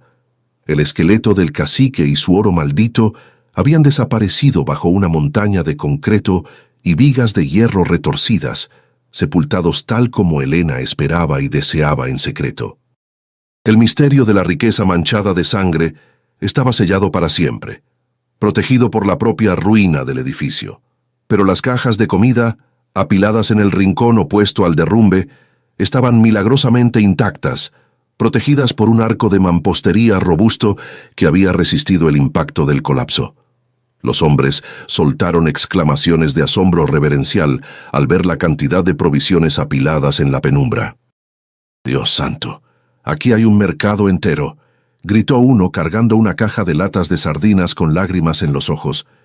Formaron una cadena humana eficiente, pasando las latas de mano en mano hacia la salida, vaciando la tumba de su tesoro comestible con una velocidad frenética.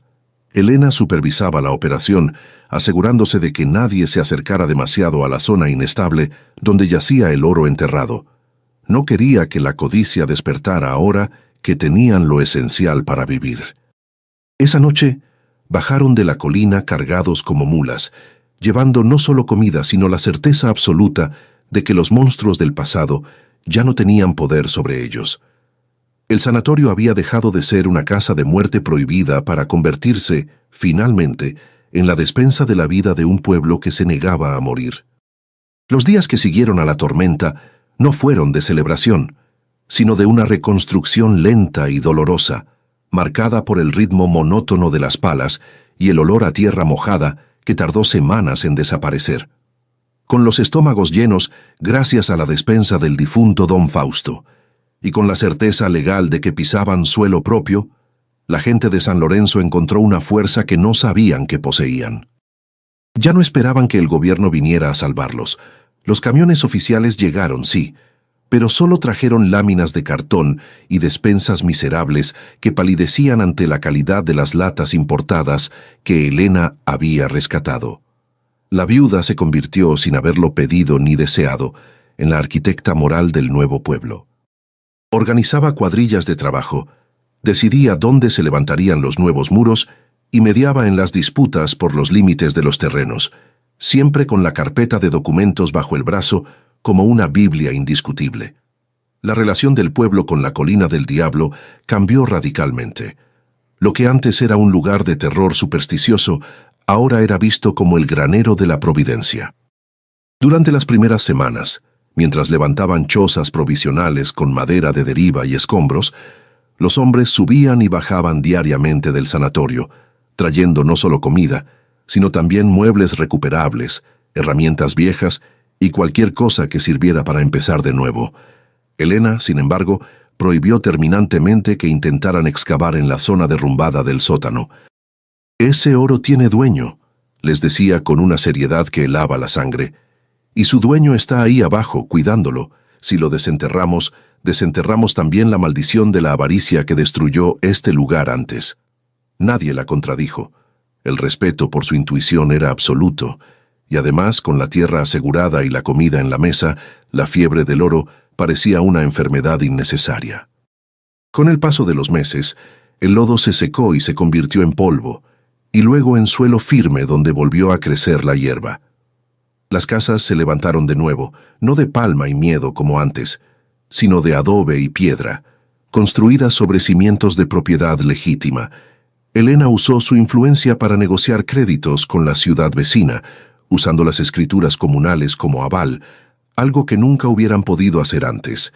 Compraron barcas nuevas, motores y redes. El mar, que había sido su verdugo, volvió a ser su sustento, regalándoles pescas abundantes como si intentara pedir perdón por la violencia de aquella tarde de marzo. Pero Elena nunca volvió a mirar el océano con la misma confianza inocente. Sabía que la bestia solo dormía y que la vigilancia era el precio de vivir en su orilla. La transformación más milagrosa, sin embargo, ocurrió en la cima de la colina. Cuando el pueblo estuvo en pie, Elena propuso algo que al principio pareció una locura. No dejarían que el sanatorio volviera a ser una ruina abandonada. «Si nos salvó la vida, merece tener vida adentro», dijo en una asamblea. Con el trabajo voluntario de todos los hombres y mujeres que habían comido de sus latas, limpiaron los escombros de los pisos superiores, quitaron el moho, pintaron las paredes grises de colores vivos y repararon el techo. El edificio que una vez albergó muerte y soledad se convirtió en la primera escuela secundaria de la costa. Las aulas donde antes tosían los enfermos ahora resonaban con las risas de los niños y el rasguido de la tiza en los pizarrones. Era la victoria final sobre el miedo. Habían tomado el símbolo de su terror y lo habían convertido en la cuna de su futuro. Pasaron los años y la historia del tsunami de 1952 se fue convirtiendo en una leyenda que los viejos contaban a la luz de las fogatas, adornándola con detalles de olas que tocaban las nubes y fantasmas que señalaban el camino. Elena envejeció con la dignidad de los árboles fuertes. Su cabello se volvió blanco como la espuma del mar y su piel se curtió como el cuero viejo, pero sus ojos nunca perdieron el brillo de aquella noche en el sótano. Sus hijos crecieron, estudiaron en la escuela que ayudaron a limpiar y se convirtieron en hombres y mujeres de bien. Rosa se hizo maestra y enseñaba en el mismo salón que antes fue el vestíbulo donde se refugiaron. Miguel se convirtió en líder de la cooperativa pesquera, administrando la riqueza del mar con una justicia que don Fausto jamás conoció. Elena nunca se volvió rica en dinero. Vivió el resto de sus días en una casa sencilla, con el porche mirando al mar, rodeada de nietos que le pedían que contara la historia de los ladrillos amarillos que dejó enterrados. Ella siempre sonreía y les decía que el verdadero oro no brillaba, sino que se comía y se pisaba. A veces, en las tardes de lluvia, subía sola a la colina y se sentaba en la entrada de la escuela, escuchando el bullicio de las clases. Pensaba en el esqueleto sepultado metros abajo, en la oscuridad eterna, abrazado a su fortuna inútil, sosteniendo el peso de los cimientos de la educación de todo un pueblo. Le parecía una justicia divina perfecta, la avaricia de un hombre sirviendo de base literal para la prosperidad de aquellos a los que quiso robar. Cuando Elena murió, décadas después, plácidamente en su cama y arrullada por el sonido de las olas, todo San Lorenzo se detuvo. No hubo llanto de desesperación, sino una celebración de vida. La enterraron en el cementerio nuevo, en la falda de la colina, mirando hacia el pueblo que ella había salvado y reconstruido. No le pusieron una lápida de mármol costoso, pusieron una piedra de mar grande y lisa, grabada solo con su nombre y una frase que Rosa eligió: «Aquí descansa la madre, que nos enseñó que la oscuridad es solo un lugar donde la luz espera ser encontrada». El sanatorio sigue allí, en la cima, desafiando al tiempo y a las tormentas. Dicen que en las noches de viento, si uno pone el oído en el suelo del sótano, ya no se escuchan lamentos ni cadenas. Se escucha, muy profundo, el sonido de alguien contando monedas que ya no valen nada, mientras arriba, en la superficie, la vida continúa ruidosa y vibrante, pagada con la moneda del coraje de una viuda. Elena demostró que el destino no está escrito en las estrellas ni en las olas, sino en las manos de quien se atreve a romper las cerraduras prohibidas para alimentar a los suyos. ¿Y usted conoce alguna historia en su propia tierra donde la desgracia haya revelado un tesoro escondido o una verdad que cambió todo? Cuénteme aquí en los comentarios, porque a veces las mejores historias no están en los libros, sino enterradas bajo el suelo que pisamos todos los días. Los meses que siguieron a la tormenta no se midieron en días, sino en el ritmo constante de los martillos golpeando la madera y en el olor a cal fresca que poco a poco reemplazó al hedor de la marea muerta. San Lorenzo renació, no como el pueblo de pescadores temerosos que había sido, sino como una comunidad dueña de su destino, blindada por los documentos que Elena guardaba bajo su colchón como si fueran reliquias sagradas. La ayuda gubernamental llegó a cuentagotas, burocrática y escasa, pero ya no era la única tabla de salvación. La despensa de don Fausto, administrada con rigor espartano por la viuda, mantuvo a las familias en pie hasta que las primeras redes volvieron a salir cargadas de pargos y sierras. Elena no aceptó ningún cargo oficial, no quiso ser delegada ni alcaldesa, pero su palabra en la plaza tenía más peso que cualquier sello municipal. Era la autoridad moral nacida del fuego y del agua. La relación del pueblo con la colina del diablo sufrió la transformación más profunda y radical. Aquel promontorio, que durante décadas había sido una mancha negra en el paisaje, un lugar de leyendas susurradas para asustar a los niños, se convirtió en el corazón palpitante de la reconstrucción. Ya no miraban hacia arriba con miedo a los fantasmas, sino con gratitud hacia los muros que les habían dado cobijo y sustento. Elena, sin embargo, impuso una ley de hierro sobre el lugar. Nadie debía excavar en el sótano derrumbado. Lo que la tierra se tragó, que se quede en la tierra, repetía cada vez que algún joven aventurero sugería buscar más tesoros entre los escombros de la oficina. Ella sabía que el oro de don Fausto era una semilla de discordia que, de germinar, podría destruir la solidaridad que tanto les había costado construir. Cuando las casas estuvieron techadas y el hambre dejó de ser una amenaza diaria, Elena convocó a una asamblea con una propuesta que muchos consideraron, al principio, una locura nacida del trauma. «El sanatorio está ahí, vacío y fuerte», les dijo, señalando la estructura gris que dominaba la bahía. «No vamos a dejar que se pudra de nuevo. Si sirvió para salvarnos de la muerte, ahora tiene que servir para enseñarnos a vivir». Propuso convertir el edificio maldito en una escuela. La idea fue recibida con silencio, luego con murmullos y finalmente con lágrimas de emoción. Los hombres y mujeres que habían cargado latas de comida por sus pasillos oscuros subieron de nuevo, esta vez armados con escobas, pintura y brochas, decididos a exorcizar los últimos demonios del lugar a fuerza de trabajo y risas. La limpieza del sanatorio fue un acto de purificación colectiva. Sacaron las camas viejas, quemaron los expedientes médicos podridos que cubrían el suelo y lavaron las paredes con agua de mar y jabón hasta que el olor a enfermedad desapareció por completo. Pintaron la fachada de blanco brillante, un faro de luz visible desde kilómetros mar adentro, y los salones donde antes agonizaban los tuberculosos se llenaron de pupitres hechos por los carpinteros del pueblo. El edificio, diseñado para aislar a la gente de la vida, se abrió de par en par para recibir el futuro. Elena supervisó cada paso, asegurándose de que la entrada al sótano quedara sellada definitivamente con una losa de concreto, convirtiendo la tumba de don Fausto y su oro en los cimientos mudos de la educación de sus nietos. El día que inauguraron la escuela secundaria, Nueva Esperanza, no hubo políticos cortando listones. Fue Elena quien abrió las puertas, vestida con su mejor vestido negro, ahora limpio y remendado con dignidad. Vio entrar a sus hijos y a los hijos de sus vecinos, corriendo por el vestíbulo que una noche fue su refugio contra el apocalipsis, y sintió que el círculo se cerraba. Rosa, su hija mayor, que había cargado a sus hermanos durante la huida, fue nombrada asistente de maestra, y años después se convertiría en la directora, enseñando a leer y escribir en el mismo lugar donde aprendió que el coraje es más valioso que el miedo. El sonido de las lecciones recitadas a coro reemplazó para siempre a los aullidos del viento, y la colina dejó de ser del diablo para ser del pueblo.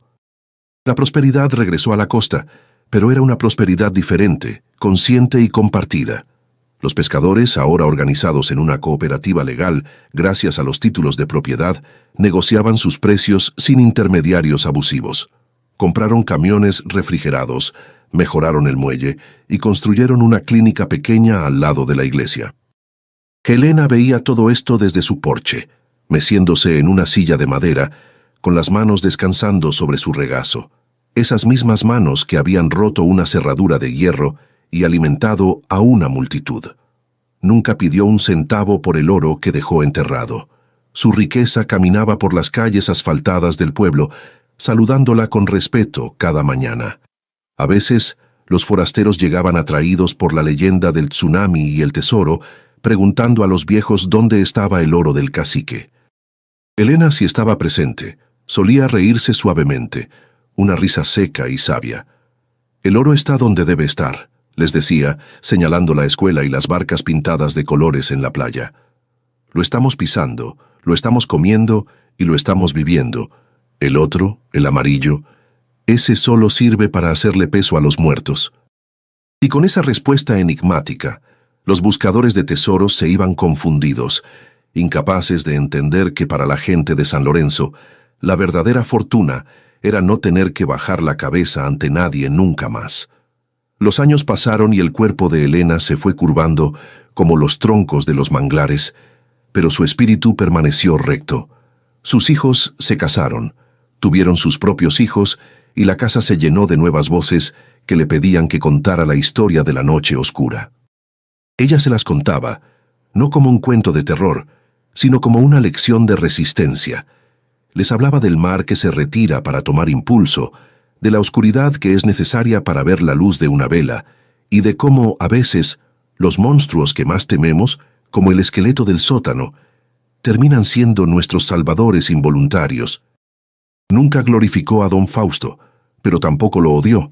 Entendió que él fue una pieza necesaria en el engranaje del destino, el guardián avaro que preservó lo que ellos necesitarían para sobrevivir. Una tarde de noviembre, cuando el cielo se puso violeta y el mar estaba en calma absoluta, Elena subió por última vez a la colina. Lo hizo despacio, apoyada en el brazo de Miguel, deteniéndose a respirar y a mirar el pueblo que se extendía a sus pies, brillante y vivo. Se sentó en una banca de piedra frente a la escuela, escuchando el silencio que ya no era amenazante, sino pacífico. Cerró los ojos y pudo escuchar, muy profundo bajo la tierra, no el lamento de los fantasmas, sino el sonido imaginario del oro durmiendo su sueño eterno, inútil y frío, mientras arriba la vida hervía caliente y vibrante. Supo entonces que su guardia había terminado. Había protegido a los suyos, había recuperado la tierra y había enterrado la codicia. Esa noche, Elena se acostó temprano y no volvió a despertar. Se fue en silencio como el mar cuando baja la marea, dejando tras de sí una playa limpia y llena de tesoros. Su funeral no fue un día de luto, sino una manifestación de gratitud que paralizó la región. Vinieron de los pueblos vecinos, vinieron las autoridades que una vez quisieron echarla, vinieron los niños de la escuela con flores silvestres. La enterraron en la falda de la colina, mirando hacia el océano, como una centinela eterna que sigue vigilando el horizonte, lista para gritar si el agua vuelve a retroceder. Hoy, San Lorenzo no es un punto olvidado en el mapa, sino un testimonio vibrante de lo que la voluntad humana puede lograr cuando se niega a aceptar la derrota. La escuela en la cima de la colina sigue siendo el faro moral de la comunidad. Y aunque los niños que corren por sus pasillos ya no conocen el hambre que sus abuelos sufrieron, crecen sabiendo que el suelo que pisan fue ganado a pulso. La tumba de concreto en el sótano permanece sellada, guardando el secreto de los lingotes amarillos que duermen en la oscuridad, inútiles y fríos, mientras arriba la verdadera riqueza se manifiesta en cada lección aprendida y en cada red que regresa llena del mar. Nadie ha intentado abrirla de nuevo. El pueblo entiende, con una sabiduría colectiva heredada de Elena, que hay puertas que deben permanecer cerradas para que la dignidad pueda caminar libre por las calles. La historia de la viuda y el tsunami ha trascendido las fronteras del tiempo, convirtiéndose en una parábola que se cuenta más allá de la costa. Nos recuerda que las catástrofes, por devastadoras que sean, tienen la extraña capacidad de limpiar el escenario de nuestras vidas, barriendo lo superfluo y dejando al descubierto lo esencial. Para Elena, el mar se llevó su casa de palma, pero le devolvió la tierra firme de su destino. Le quitó la seguridad de lo conocido, pero le entregó la llave de un futuro que nadie más podía ver. Su viaje hacia la oscuridad del sanatorio no fue una huida, sino un peregrinaje necesario hacia el centro de su propia fuerza, demostrando que a veces es necesario entrar en la boca del lobo para encontrar el sustento que nos falta. La figura de don Fausto, por otro lado, permanece como una advertencia silenciosa y trágica sobre la futilidad de la avaricia. Murió siendo el hombre más rico de la región, rodeado de lujos y oro, pero murió solo, aterrorizado y hambriento de espíritu, prisionero de las mismas paredes que construyó para protegerse. Su vida y su muerte son el espejo inverso de la vida de Elena. Mientras él acumulaba para sí mismo y terminaba en el olvido, ella repartía lo poco que tenía y ganaba la eternidad en la memoria de su gente. Es una lección brutal sobre el peso de nuestras elecciones. Podemos construir fortalezas para guardar nuestros miedos, o podemos construir mesas para compartir nuestras esperanzas. A menudo pensamos que los héroes son aquellos que portan espadas o tienen poderes sobrenaturales, pero la historia de San Lorenzo nos enseña que el heroísmo real tiene las manos agrietadas por el trabajo y huele a pescado y a humo de leña. Elena no salvó a su pueblo con magia, sino con sentido común, con una barra de hierro y con la valentía de una madre que se niega a ver morir a sus hijos. Su superpoder fue la capacidad de ver comida donde otros veían fantasmas, y de ver justicia donde otros solo veían papeles viejos. Nos desafía a mirar nuestras propias crisis no como sentencias de muerte, sino como invitaciones a descubrir qué recursos ocultos tenemos guardados en los sótanos de nuestra propia alma. El mar sigue ahí, lamiendo la costa con su ritmo eterno, indiferente a las tragedias y triunfos humanos, pero la gente ya no lo mira con el terror de aquella tarde de 1952. Han aprendido a respetarlo, pero también han aprendido que su fuerza como comunidad es más poderosa que cualquier marea. La Colina del Diablo, rebautizada por el cariño popular como la Colina de la Viuda, ya no es un lugar de sombras alargadas, sino un mirador desde donde se contempla el horizonte con esperanza. La cicatriz de la tragedia se ha curado, dejando una marca que no duele, sino que recuerda. Una marca que dice: aquí estuvimos a punto de desaparecer y aquí decidimos quedarnos.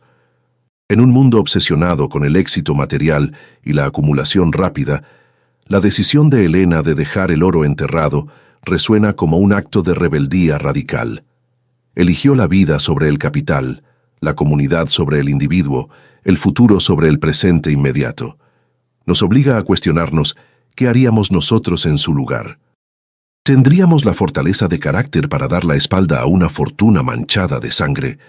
¿Tendríamos la visión para entender que unos documentos viejos valen más que unos lingotes brillantes? Su legado no es el dinero que despreció, sino la integridad que abrazó, una moneda que nunca se devalúa y que compró la libertad de generaciones enteras. Al final, todos tenemos un sanatorio abandonado en nuestras vidas, un lugar oscuro al que tememos entrar, lleno de recuerdos dolorosos o miedos antiguos. Pero quizás, como descubrió Elena, es precisamente allí donde nos espera nuestra salvación. Tal vez lo que nos da más miedo es exactamente lo que necesitamos enfrentar para encontrar las herramientas que nos permitirán reconstruirnos. No se trata de no tener miedo, sino de agarrar la antorcha con las manos temblorosas y dar el primer paso hacia la oscuridad, confiando en que al otro lado de la puerta blindada hay algo más que polvo y huesos. Hay una oportunidad de renacer. La viuda con 7 hijos que huyó del tsunami ya no está físicamente entre nosotros, pero su espíritu camina cada mañana por el malecón de San Lorenzo.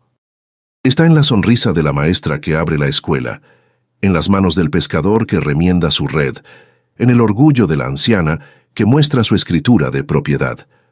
Elena se convirtió en parte del paisaje, tan eterna como las rocas y la sal. Nos dejó la prueba irrefutable de que el amor de una madre es la fuerza geológica más potente de la tierra, capaz de mover montañas de escombros y de sostener el peso del cielo cuando éste parece caerse a pedazos. Así termina la crónica de aquella tarde en que el mar retrocedió y la tierra contuvo el aliento. Es una historia de supervivencia, sí, pero sobre todo es una historia de identidad y de coraje moral. Nos recuerda que, aunque no podemos controlar las tormentas que la vida nos envía, tenemos el control absoluto sobre cómo respondemos a ellas. Podemos dejarnos arrastrar por la corriente del miedo y la desesperación, o podemos subir a la colina, romper las cerraduras y reclamar nuestro derecho a sobrevivir y a prosperar, incluso sobre las ruinas de lo que fuimos.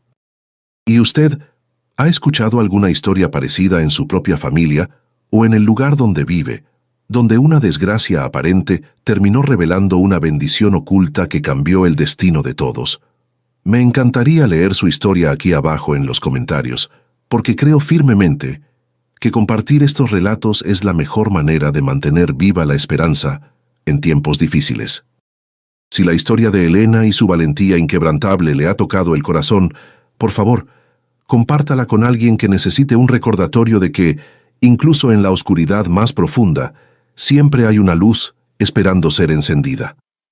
Gracias por acompañarnos en este viaje.